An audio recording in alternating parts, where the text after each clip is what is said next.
안녕하십니까? 우주가 도와주는 센터장 솔우준입니다. 오늘은 로마 건국에 대해서 이야기를 해드리려고 합니다. 갑자기 왜 로마 건국에 대해서 이야기하려고 하지? 사실 전 세계에서 정말 유명한 대제국들이 많았는데요. 그 중에 로마 제국을 빼놓을 수 없죠. 지금 우리가 주로 가고 있는 야구장, 원형 경기장부터 도로 시스템 여러 가지가 다 로마 제국에서부터 오게 되었는데요. 그래서 한번 로마 제국 신화에 대해서 한번 설명을 드려볼까 합니다. 그러면 오늘 이 영상을 다 보신 다음에 로마 하면 떠오르는 게 뭔가 댓글로 달아주시기 바랍니다.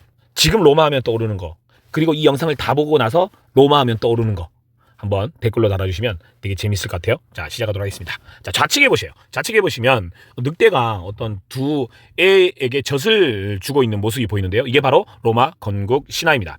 신과 인간 사이에서 태어난 두 쌍둥이 아들이 버려졌는데 숲속에서 늑대가 젖을 물려서 키우게 됩니다.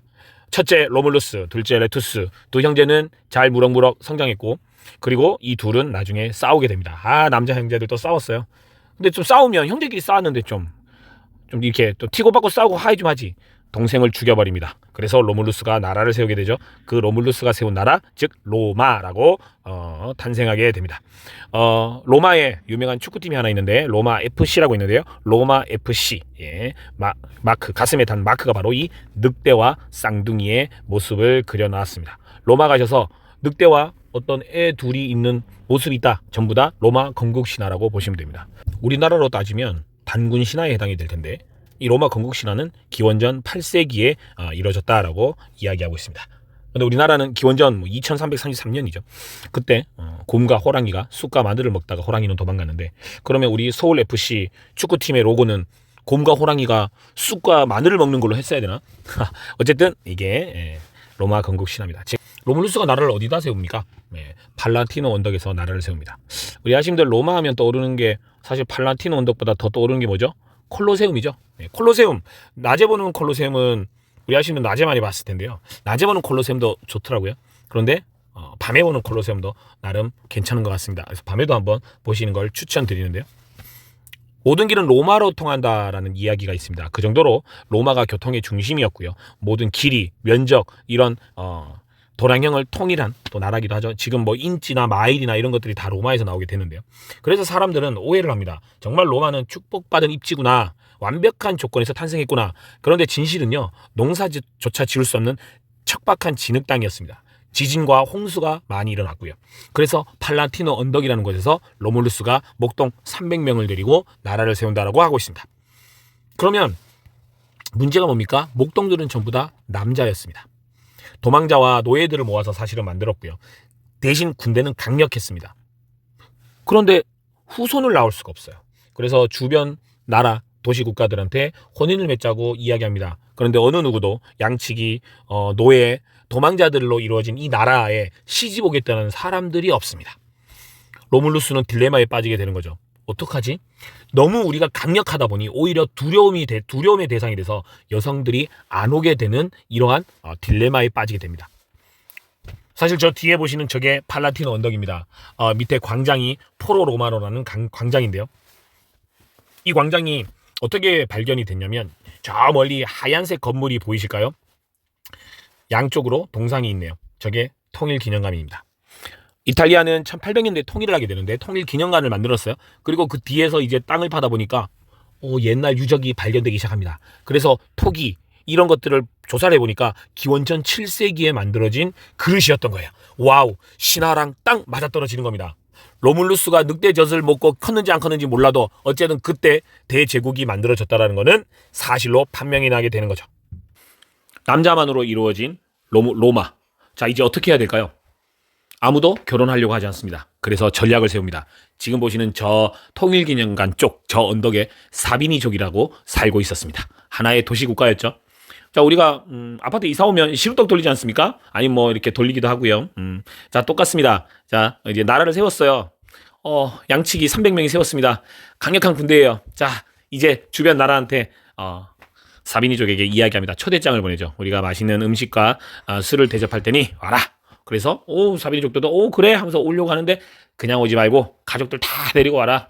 왜냐면 우리가 엄청난 음식을 해줄 거야. 이렇게 소문을 냅니다. 그래서 사비니족들은 모든 부족군들이 다 같이 로물루스 왕국에 방문하게 되죠. 팔란티노 언덕에서 성대한 장치를 하게 됩니다. 자, 술을 많이 먹여요. 남자들만 위주로 먹입니다. 자, 그러면 로물루스 이 병사들은 뭐 하느냐? 사비니족 남자들에게 술을 권하면서 만취 상태로 만드는 게 미션이었습니다. 이렇게 생존을 위해서 극단적으로 사비니족을 이제 어떻게 활용할까? 자, 이 그림을 보시면 지금 이 그림은 왼쪽은 피렌체에서 볼 수 있는 조각품이죠. 조각품입니다. 이 조각은 밑에 깔려있는 남자는 사비니족 남자를 이야기한다고 하고요. 그 다음에 중간에 여인을 납치하는 남자는 로물루스의 병사, 그리고 위에 사비니 여인이 도망가려고 하는 그거를 조각을 했다고 하는데, 실제로 그걸 조각한 건 아니지만 나중에 조각한 다음에 그렇게 끼워 맞춰줬다는 이야기가 있고요. 오른쪽 그림은 이제 사비니 전쟁, 사비니족의 여인을 납치하는 바로 그 장면을 그린 그림입니다. 이런 그림이 한 개가 아니에요. 되게 많습니다. 많은 중세 1600, 1700년대 화가들이 이런 그림을 그리게 됩니다. 이것도 사비니족을 납치하는 병사들을 볼 수가 있고요. 취한 우리 사비니 남자들은 쫓겨나고 있는 모습입니다. 이것도 사비니 여인을 납치하고 있는 장면이죠. 자, 이제 어떻게 됐습니까? 사비니족 남자들은 자기 마을로 쫓겨나게 됩니다. 자, 우리 입장을 바꿔보자고요. 우리가 사비니족 남자입니다. 우리 딸을 납치당했어요. 어떻게 할 거예요? 찾아와야 되죠. 전쟁을 준비합니다. 또 바로 찾아갈 수 있습니까? 지금 로물루스의 거기 있는 남자들은 엄청난 강력한 군대를 갖고 있어요. 그렇기 때문에 쉽사리 쳐들어갈 수가 없죠. 몇 년 동안 준비를 합니다. 준비를 하고 전쟁을 하게 되죠. 자, 두 언덕에서 내려와서 그 포로로마노 그 광장에서 치열한 전투를 하게 되는데요. 수차례 전투를 하게 됩니다. 치고받고 하다가 어떨 때는 로마가 이기고 어떨 때는 사비니족이 이기고 그렇게 했습니다. 그러다가 이제 마지막 이 로물루스가 도저히 안 되겠다. 총력전을 하자라고 해서 마지막 전투를 치르게 됩니다. 뛰어내려가게 되는 거죠. 자, 이게 바로 프랑스 루브르 박물관 가면 꼭 보셔야 되는, 모나리자만 보지 마시고요. 바로 이 그림을 보셔야 되겠죠. 이 그림은 바로 이 사비니 마지막 전투, 로물루스와 사비니족의 마지막 전투를 그린 그림입니다. 여기에 눈에 띄는 사람이 한 명이 보이네요. 누가 가장 눈에 띄입니까? 이 여성이 눈에 띄지 않습니까? 팔을 벌리고 뭘 하고 있는 것 같나요? 그렇죠. 싸움을 말리고 있는 것 같죠. 맞습니다. 싸움을 말리고 있는 거예요. 왜 싸움을 말리고 있을까요? 자, 사비니족은요, 아버지고 오빠입니다. 남동생이에요. 로물루스 이쪽 병사들은요, 남편이고 나의 애들입니다. 이 여인 입장에서는 가족끼리 싸우고 있는 거거든요. 그래서 도저히 보다 못해서 내려와서 그만 싸우라고 말리고 있는 바로 그 장면. 이 용감한 사비니족 여인들 때문에 이 전쟁은 화해를 하게 됩니다. 그리고 사비니족과 로물루스 로물루스와 사비니족 왕은 화해를 한 다음에 각자 나라를 통치하자라고 합니다. 로물루스가 필요한 거는 여인이었지 나라가 아니었거든요. 그런데 사비니족 왕은 아니다, 당신이 다 통치해라 라고 이야기를 했다고 합니다. 그래서 로물루스는 사비니족 왕에게, 그러면 사비니족 땅은 당신이 통치하세요. 내가 전체 왕국을 통치하는 걸로 하겠습니다 라고 해서 정말 극적으로 화해를 했다라는 역사, 신화입니다. 자, 그러면 이 진정한 이 통합이 이루어진 이거를 보면 정말 원망을 넘어선 거대한 융합이 아닌가라는 생각이 듭니다. 처음에는 어땠어요? 이 여인들이 납치를 당했습니다. 그런데 이 여인들이 보니까 상처와 유혈의 근원이 바로 우리 같은 느낌이 드는 거죠. 결국 누가 죽든 과부로 살거나 고아로 살아야 되는 그 바로 현실이 다가온 겁니다. 그래서 남편, 그리고 아버지, 오빠, 남동생에게 뛰어내려가서 나는 여러분들의 창에 먼저 찔려 죽겠다고 하니 어느 누가 이 여인들에게 창질을 할 수 있겠습니까? 결국은 인구 구조가 남자만 이루어졌다는 게 가장 강력한 위기였습니다. 가장 강한 위기였죠. 그래서 미래가 없었어요. 나라는 세웠지만. 그래서 가족이 쉽게 생길 줄 알았어요.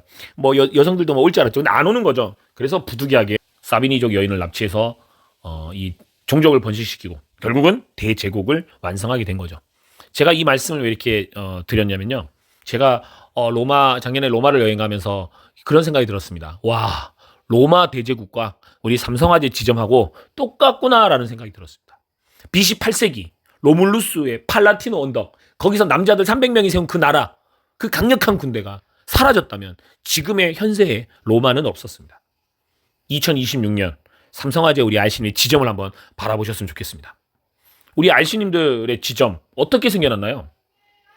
1950년대에 처음으로 만들어진 우리 삼성화재, 안국화재 이전 안보화재, 그 이전 시대에 이 삼성화재가 설립되고, 그리고 나서 삼성화재 지점이 생기고, 그리고 현재 우리 알씨님들이 일하는 지점이 생기게 된 이유는 어떤 걸까요? 만약에 그 당시 그 알씨님들이 리크루팅을 하지 않았다면 과연 지금 현재 우리 지점이 있었을까?